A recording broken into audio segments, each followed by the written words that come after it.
শুনতে পাইনি। ছাগল বিক্রি আছে ছাগল। না। ছাগল বিক্রি নেই, আমার এই তিনটি। হ্যাঁ এই তিনটি, এই তিনটে বিক্রি করবে না? এই তিনটি মাত্র।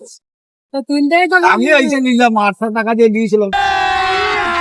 अभी मजा आएगा ना भिड़ो। তারপরে এইটি আবার বিয়েছে। তো কোথায় দিবে বলো? ওই ছাগলটা 800 টাকা দিয়ে দিয়েছিলাম, যে হইতে পারে ওই ছানাটা হয়েছে। কোথায় দিবে?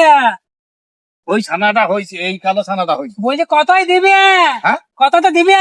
তুই এখন আমার ছাগলই দেবো নাই তো। হ্যাঁ না, আর দাম ভালো দেবো, আমি দেবো নাই তো। আর ঢালা দেবো। আমি ওই করছি। কোনো কিছু আছে কি যোগাযোগ? এদিকে শুনো, এইখানে বলছিল কি জনি সিং, तू समझा? हाँ। হ্যাঁ, জনি সিং এর ফার্ম ছাগল আছে বললে জনি সিং এর। বলতে লাগছি ওই তাহলে ওই দিকে দেখো। হ্যাঁ ওই ধারে দেখো তাহলে। আমাদের নয় এগুলো, আমার এই তিনটি। তুমি কি করবে না? জনি সিং এর বাড়িটা কোথায়? এই তিনটি ছাগল আমার। না না, জনি সিং এর বাড়িটা কোনখানটায়? বুঝতে লাগছি। জনি সিং এর বাড়িটা কোনখানটায়?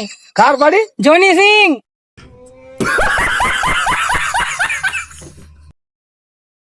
ও সিং বলতে আমাদের এখানে নাই তো।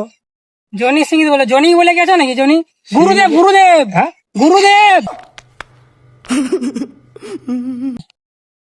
আমি এখানে আমাদের এখানে বলতে লাগছি, এখানে নাই কিন্তু গুরুদেব গুরুদেব। হ্যাঁ এই যদি আশ্রম হয় তাহলে এখানে হতে পারে। তুই এখানে এই যে এর সামনে কেন ভাষা ওঠে? তুমি দিবে না? হ্যাঁ, তুমি দিবে না? না না, দেখো ভালো দাম দিও, ভালো দাম দেবো। আমাদের নাই তো। ওই তো আমি এইগুলো তোমার ছাগল গুলাই তো ভয় পালাই গেল তো। তকিয়া করি দি আমি। তোমার ছাগল গুলাই তো ভয় পালাই গেল। বলি তকিয়া করি দি আমি।